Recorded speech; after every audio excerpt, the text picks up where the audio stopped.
Bismillahirrahmanirrahim. Assalamualaikum warahmatullahi wabarakatuh, Sobat IB Times dimanapun berada. Hayya nashkurullah azza wa jalla bi qiraati alhamdulillahirabbil alamin. Wa nusalli ala nabi bi qiraati Allahumma sholli ala Muhammad. Ketemu lagi dengan saya Ninin Karnina di program Ngaji Kitab bareng Kang Boy. Dan saya mengajak kepada seluruh pemirsa dimanapun berada untuk subscribe channel IB Times, sebuah channel cerdas berislam dan kanal moderasi Islam. Jangan lupa like juga dan share jika risalah pencerahan dari IB Times ini penting untuk disebarluaskan dan disiarkan. Baik, kalau kita 10 episode yang lalu sudah nyelesain bahas tentang Al-Fatihah versi Kitab Al-Manar, dan hari ini juga kita akan mulai mengkaji tafsir tematik. Yang pertama kita akan membahas terkait dengan ekstremisme melalui Quran Surat An-Nisa ayat 173 dari Tafsir Al-Manar dan juga Tafsir Al-Maroghi karya Ahmad Mustafa Al-Maroghi. Dan sudah hadir di tengah-tengah kita ada Kang Boy. Mari kita sapa bersama-sama. Assalamualaikum warahmatullahi wabarakatuh, Kang Boy. Waalaikumsalam warahmatullahi wabarakatuh. Apa sehat, kabar? Kan? Oh, sehat. Alhamdulillah. Saya sehat. Sehat ya. selalu. Ya, kalau yang dulu kita sudah ngebahas nyelesain Al-Fatihah ya Kang, versi tafsir Al-Manar gitu. Nah, kita akan memulai tafsir tematik dan kita mengawali sesi kali ini dengan membahas terkait dengan ekstremisme itu. Karena lagi masih marak banyak NGO bahkan pemerintah juga membahas ini gitu Kang. Nah, waktu sepenuhnya kami berikan kepada Kang Boy. Monggo Kang. Baik, terima kasih Mbak Nini dan teman-teman IB Times semuanya. Assalamualaikum warahmatullahi wabarakatuh. Selamat datang kembali di program Ngaji Kitab ini. Kita sudah menyelesaikan atau selesai sih dalam arti tidak selesai secara keseluruhan, tapi kita menyelesaikan dengan cara mengambil intisari pembahasan kita tentang surat Al-Fatihah dengan membaca tafsir Al-Manar ya. Kalau kita teruskan dengan Al-Fatihah saja itu sangat panjang, kalau dibaca halaman per halaman, baris per baris, kata per kata pasti sangat panjang. Kemudian setelah Al-Fatihah, kali ini kita akan masuk dalam satu metode yang agak berbeda, yaitu membahas tema-tema tertentu, lalu kita cari apa pandangan tafsir, khususnya Al-Manar, tentang persoalan tersebut. Nah, supaya lebih menarik, maka dalam edisi tematik ini, kami akan membandingkan, gitu ya. Misalnya kita membahas tentang satu topik, maka kita akan baca bagaimana pandangan di tafsir Al-Manar, kita bandingkan dengan tafsir Al-Maroghi, yaitu yang ditulis oleh Ahmad Mustafa Al-Maroghi. Nanti kesimpulannya kita ambil sendiri, gitu. Kesimpulan dari dua tafsir ini bagaimana, kita ambil sendiri, tapi for me, bagi saya ada beberapa hal mungkin ya sebagian besar itu surprising, ya, itu sangat mengejutkan. Nah, apa saja yang mengejutkan? Nah, nanti kita lihat. Baik, di tema pertama ini kita akan membahas tentang ekstremisme. Kenapa kita mengatakan kita membahas tentang ekstremisme? Karena secara praktis, secara empiris dalam kehidupan kita sehari-hari di masyarakat Indonesia, saya kira tidak sulit kita setujui bahwa akhir-akhir ini kita menyaksikan satu gairah beragama yang luar biasa dari kalangan masyarakat, ya, yang itu baik sebenarnya. Tapi apapun itu kalau overdosis jadi tidak baik. Nah, beragama itu kalau overdosis juga tidak baik, kan begitu. Termasuk akan kita bahas di sini, yaitu tentang bagaimana sebenarnya di dalam konteks overdosis beragama itu disebut dengan ekstremisme gitu. Nah, ekstrim itu baik ekstrim kurang maupun ekstrim lebih kan sama-sama tidak baik. Nah, itu. Tapi dalam hal ini hulu itu ekstremisme berlebihan. Nah, kita akan membaca kitab tafsir 2 ini, yaitu tafsir tentang surat An-Nisa ayat 173. Bunyinya begini. Ya ahlal kitabi la taghlu fi dinikum. Nah, itu. Jadi ini seruan ya, seruan kepada ahlul kitab, ya ahlal kitabi, wahai kaum ahlul kitab, la taghlu fi dinikum. Jangan berlebih-lebihan dalam agamamu. Nah, itu. Wala taqulu 'alallahi illal haq. Dan janganlah berkata kepada Allah kecuali tentang kebenaran atau kecuali membicarakan kebenaran. Innamal masihu Isa bin Maryam Rasulullah wa kalimatuh alqaha ilal Maryama wa ruhum minhu fa aminu billahi wa rusulih wala taqulu salasah. Ya, jadi wala taqulu salasah intahu khairul lakum innamallaha ilahu wahid subhanahu ayyakuna lahu walad lahu ma fis samawati wa ma fil ard wa kafa billahi wakila. Saya kira dari bunyi ayatnya saja kita sudah bisa menduga. Itu. Ini ayat tentang apa? Nah, ini berkaitan dengan ekstremisme gitu. Ekstremisme beragama, baik ekstrim lebih maupun ekstrim kurang tadi itu. Hulu itu biasanya dikaitkan dengan berlebih-lebihan dalam beragama. Ya, berlebih-lebihan itu maksudnya juga terlalu benci itu juga berlebih-lebihan. Nah, ini ditujukan kepada siapa? Ayat ini kepada ahlul kitab, yaitu al-Yahud wan Nasara, dalam kaitannya dengan apa? Dalam kaitannya dengan sikap mereka terhadap Nabi Isa.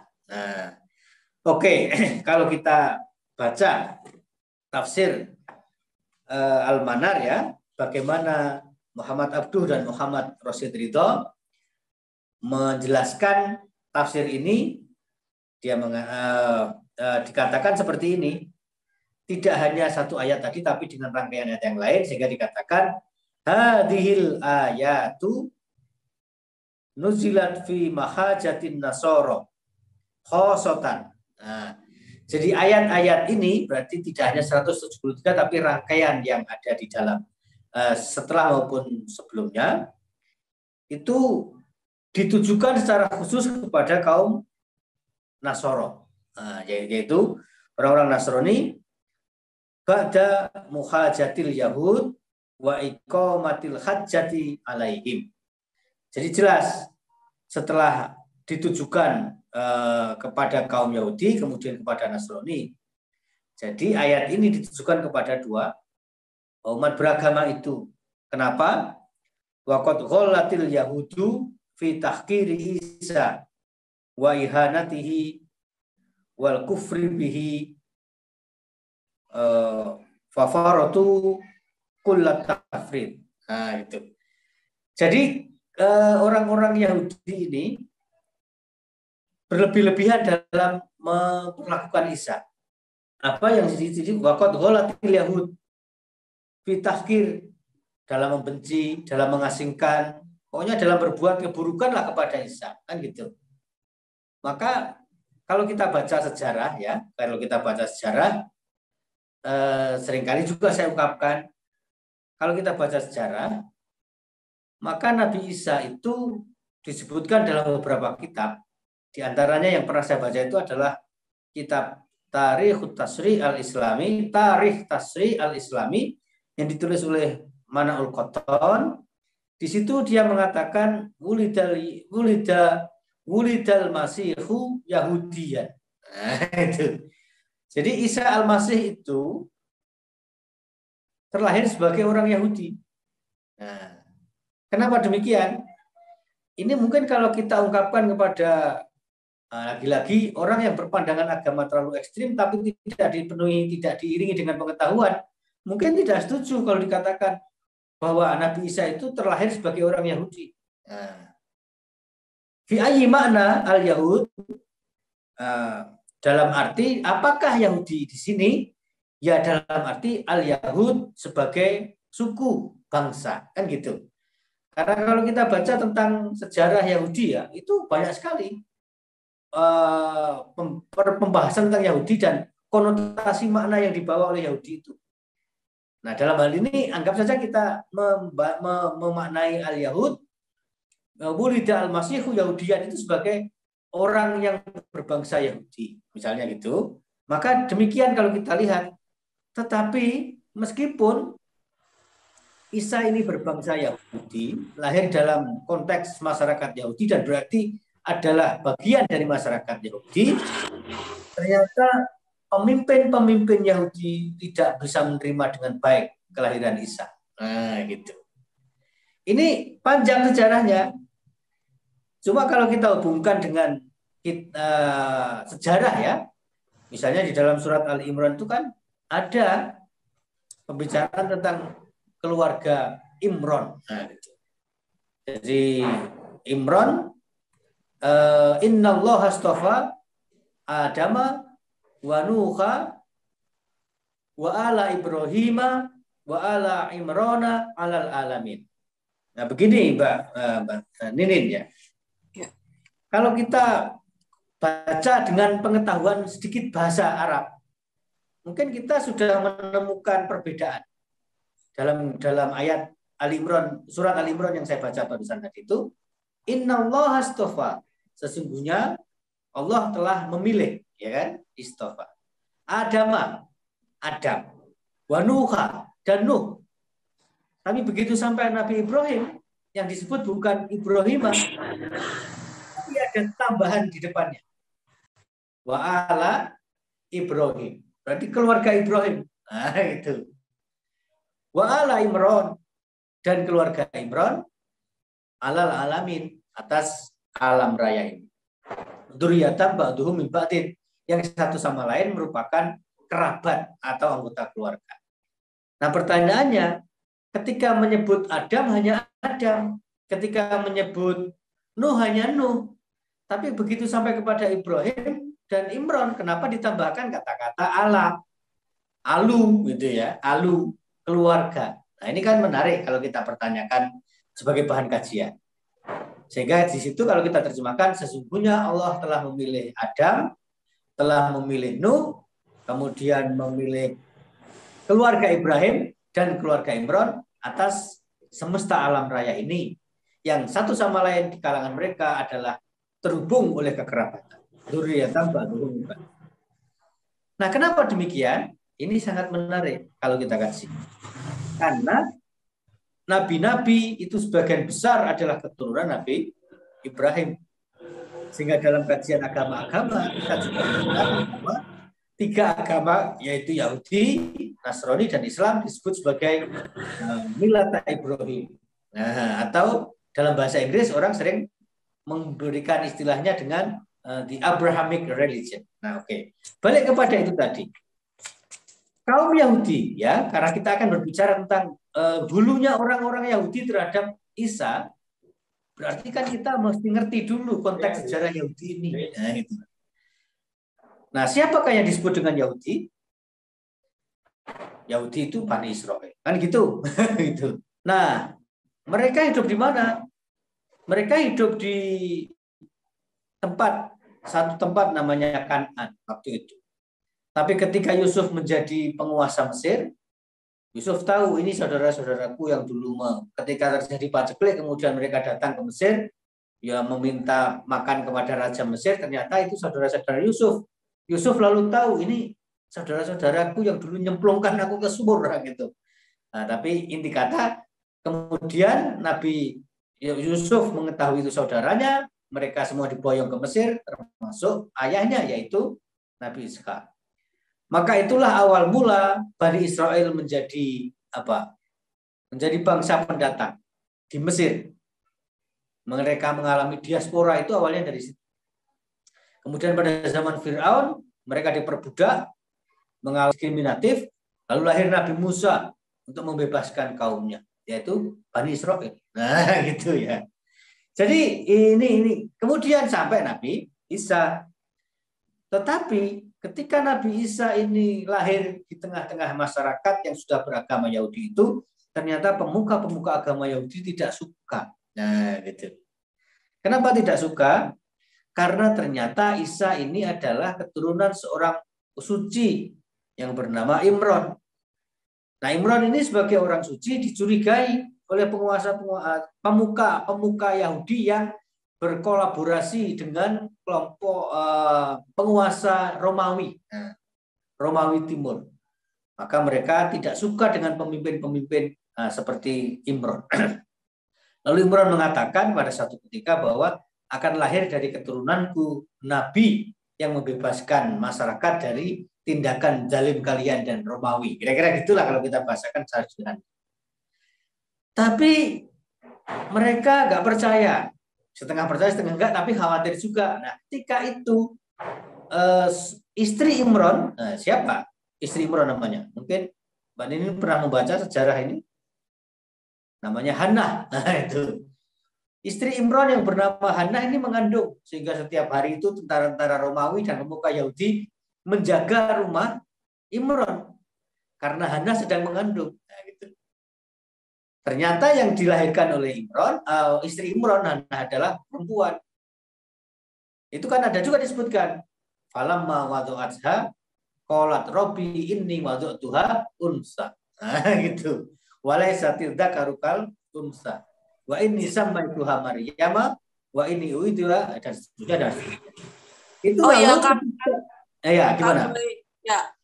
Gini Kang. Tadi kan Kang Boy juga bilang bahwa Wulida Isa itu kan Yahudian gitu, dalam keadaan Yahudi itu. Nah, Yahudi itu berarti tidak mesti diartikan sebagai din atau ideologi ya Kang. Berarti Yahudi itu bisa dianggap sebagai suku gitu. Ya, jadi betul, setiap kata betul. Yahudi itu nggak mesti din kan gitu. Jadi bisa karena suku Yahudi gitu.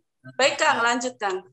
Oke, jadi memang itu kalau kita membahas tentang istilah Yahudi itu banyak ini versi dan banyak variabel-variabel yang bisa kita bicara. Oke, ternyata yang lahir perempuan kan, Robbi inni wadu'tuha unsa. Nah, gitu. Jadi Hannah ini lalu ngomong kepada Allah, Allah, ya Allah ternyata yang kulahirkan perempuan. Walaysa dzakarikal unsa, walaysa dzakarukal unsa. Yang namanya laki-laki itu ya nggak sama dengan perempuan. Nah, kemudian wallahu a'lamu bima wadu'at. Allah lebih tahu. Nah, gitu, Allah lebih tahu. Sehingga ketika melahirkan bayi perempuan yang dinamakan Maryam itu, pemuka-pemuka Yahudi dan Romawi mengatakan, Allah, Imron ini apa? Katanya orang suci. Dan meramalkan bahwa dari keluarganya akan lahir seorang nabi yang membebaskan kaumnya dari ketertindasan. Mana ternyata yang lahir perempuan? Gitu loh. Sehingga ayat yang menyatakan falamma wadu'atha qalat rabbi inni wadu'tuha unsa itu sejarahnya begitu. Gitu. Ternyata Allah punya skenario lain. Bukan anaknya Imron yang menjadi nabi atau menjadi pembebas kaumnya tadi itu, tetapi cucunya yang bernama Isa. Nah, gitu. Konteksnya begitu. Maka Isa melakukan aneka ragam tindakan pembebasan. Para nabi itu kan selalu menjadi pembebas bagi kaumnya. Nah, gitu. Dan itu tidak disukai oleh the established group. Nah, gitu kan. Kelompok-kelompok yang aman kan nggak suka dengan gerakan-gerakan seperti itu. Ya Nabi Muhammad, ya Musa, sebagai contoh, ya Ibrahim. Mana ada nabi yang tidak melakukan pembebasan terhadap kaum mereka masing-masing. Nabi Muhammad, ini saya pernah mendengar satu ceramah itu mengatakan begini, Nabi Muhammad itu disukai semua orang ketika belum menjadi nabi. Muhammad itu yang terpuji, maka tidak ada orang yang tidak suka dengan Muhammad. Tapi justru ketika menjadi nabi, banyak orang yang tidak suka dengan Nabi Muhammad. Di samping juga tetap banyak yang suka. Kenapa demikian? Dia tidak disukai, Nabi Muhammad tidak disukai, Isa tidak disukai, Musa tidak disukai, karena mereka melawan the established. Nah, gitu. The established group ini nggak suka dengan gerakan-gerakan pembebasan masyarakat. Karena itulah lalu orang Yahudi bersikap ekstrim dalam memperlakukan Nabi Isa. Sehingga kalau kita pelajari sejarah, saya masih belum pernah berkunjung ke Palestina atau ke mana tempat-tempat bersejarah seperti mana itu yang ada Dome of the Rock dan seterusnya itu. Belum, tetapi saya membaca sejarah tentang bagaimana ada yang disebut dengan Via Dolorosa. Via Dolorosa itu adalah jalan yang dilewati oleh Nabi Isa ketika menggotong salib sambil dipukuli oleh tentara Romawi dan penguasa Yahudi. Sampai dan di situ digambarkan di sepanjang jalan itu ternyata Maryam, Ibunda Maryam berada di pinggir jalan dan menangisi nasib yang dialami oleh anaknya. Sampailah Nabi Isa disalib gitu ya. Dalam keyakinan Islam, Nabi Isa disalib, tapi sebenarnya itu bukan Nabi Isa, tapi Subiha gitu. Seseorang yang diserupakan dengan Nabi Isa. Kan gitu. Yang Yuda Iskariot itu ya, Kang? Ya, kemudian disalib di situ namanya Bukit Golgota. Nah, Golgota itu dalam sejarah panjang masyarakat ini, Yerusalem dan seterusnya itu, ternyata Golgota itu artinya Bukit Tengkorak. Jadi, nah, maksud saya inilah keekstriman itu loh, hulu orang-orang Yahudi terhadap Nabi Isa. Nah, gitu. Lalu bagaimana hulunya orang yang lain itu? Fagullatin nasoro fi ta'dimihi wa taqdisihi. Sebaliknya, nah itu. Gullatin nasoro. Orang-orang Nasrani juga berlebih-lebihan fi ayyi syai'in fi ta'dimihi wa taqdisihi. Nah, dalam mengagungkan dan menyucikan Nabi Isa. Nah, gitu. Jadi ini begitu perkataannya. Wa qad ghalatil wa faghalatin nasara fi ta'dimihi wa taqdisihi fa afratu kullal ifrati. Mereka juga melampaui batas hampir di semua bidang kehidupan itu. Jadi ini tafsiran Muhammad Abduh dan Muhammad Rashid Ridho tentang hulu dalam ayat ini adalah ditujukan kepada umat Nasrani, umat Yahudi dan umat Nasrani, karena kedua-duanya terjebak di dalam ekstremisme. Yang satu ekstrim membenci, merendahkan, menyiksa, yang satu ekstrim mengagungkan, menyucikan sampai di luar batas. Nah, gitu. Oke. Bagaimana kalau kita baca Al-Maraghi? Itu ya, tafsir Al-Maraghi. Kemudian di sini dikatakan yang menarik, yang agak berbeda dengan tafsir Al-Manar adalah tafsir Al-Maraghi itu selalu disertakan setelah ayatnya dikutip, kemudian disertakan tafsirul mufradat. Jadi tafsir terhadap kata-kata. Nah di sini al-ghulu itu oleh Ahmad Mustafa Al-Maraghi diartikan sebagai mujawazatil haddi, melampaui batas. Nah, gitu. Jadi al-ghulu itu melampaui batas. Kemudian bagaimana dia mengatakan al-makna al-jumali? Dan secara umum, secara jumlah, secara kalimat dia mengatakan ba'da'an intaha min muhajatil yahudi wa iqamatil hajjati alaihim wa hum qad ghulau fi tahqiri Isa wa ihanatihi wa kufru wa kafaru bihi. Loh, sama kalimatnya ini. Itu tadi yang saya sebut, kalau kita baca tafsir ini in term of comparison ya, perbandingan muqaranah itu ternyata ada banyak jumlah yang sama bunyinya. Ada banyak kalimat yang sama bunyinya. Misalnya ini tadi, badaan intaha itu berbeda sedikit ya, karena hadhil ayatu nazalat fi muhajatin nasara khosatan ba'da muhajatil yahud. Itu Al-Manar.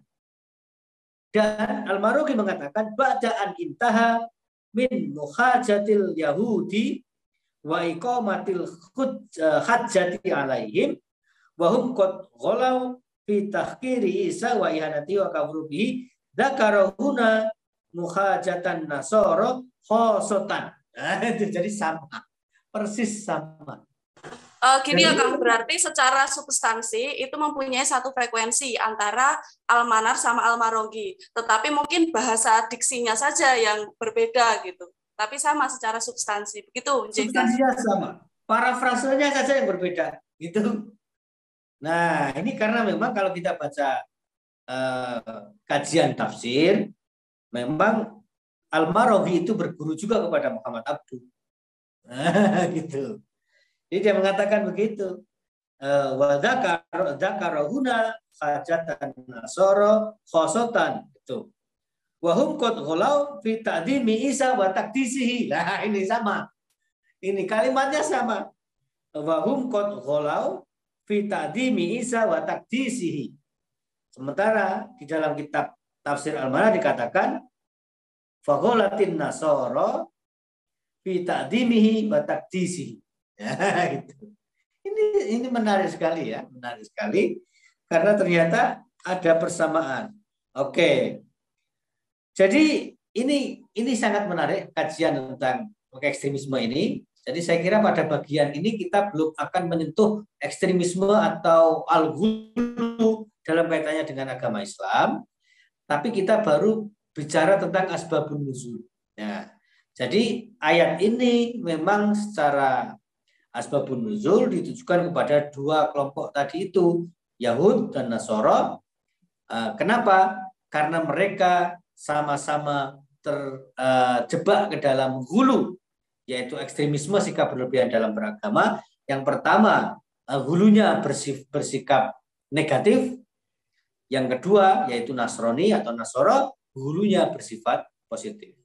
Nah, terlalu negatif dan terlalu positif itu tidak baik. Nah, jadi ini konteksnya dulu gitu konteksnya, sehingga kita tidak mungkin menyelesaikan ini dalam satu sesi. Mungkin kita perlu tambah satu sesi bicara tentang al-ghulu khosotan fil Islam. Kemudian kita hubungkan dengan katakanlah gerakan-gerakan modern seperti al-wasatiyah atau seperti jargon channel kita ini, kanal moderasi Islam. Gitu. Kanal moderasi Islam. Maka sebelum kita kampanye moderasi, kita perlu beritahu kepada pemirsa kita, sahabat-sahabat IB Times di mana saja berada, bahwa moderasi atau al-wasatiyah itu muhimmah jiddan li'anna. Nah, sebabnya adalah li'anna fiddin hunaka al-hulu.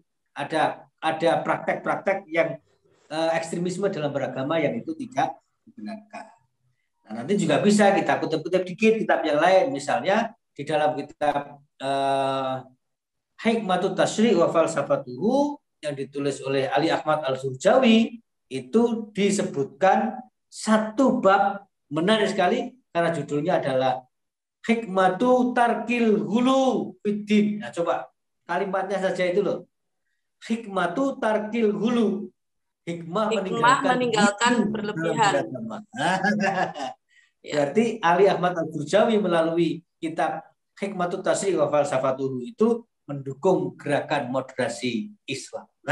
Baik, keren sekali nih Kang. Ya, sayangnya kita masih membahas hulu dalam masih gitu ya, masih umum gitu. Nah, para pemirsa dimanapun berada, saksikan kita terus di program Ngaji Kitab bareng Kang Boy, karena tentu akan makin menarik lagi kalau kita hari ini kan masih hulu secara secara umum gitu ya. Mungkin besok kita akan ngebahas al-ghulu fil Islam, apa gitu ya kan. Nah, untuk itu jangan lewatkan gitu ya tayangan selanjutnya setelah ini. Baik, saya Ninin Karlina dari Solo dan Kang Boy dari Malang dan seluruh kru yang bertugas pamit undur diri dulu. Cukup sekian dan terima kasih. Billahi fisabilil haq fastabiqul khairat nun wal qalami wa mayasturun albirru manittaqas. Wassalamualaikum warahmatullahi wabarakatuh.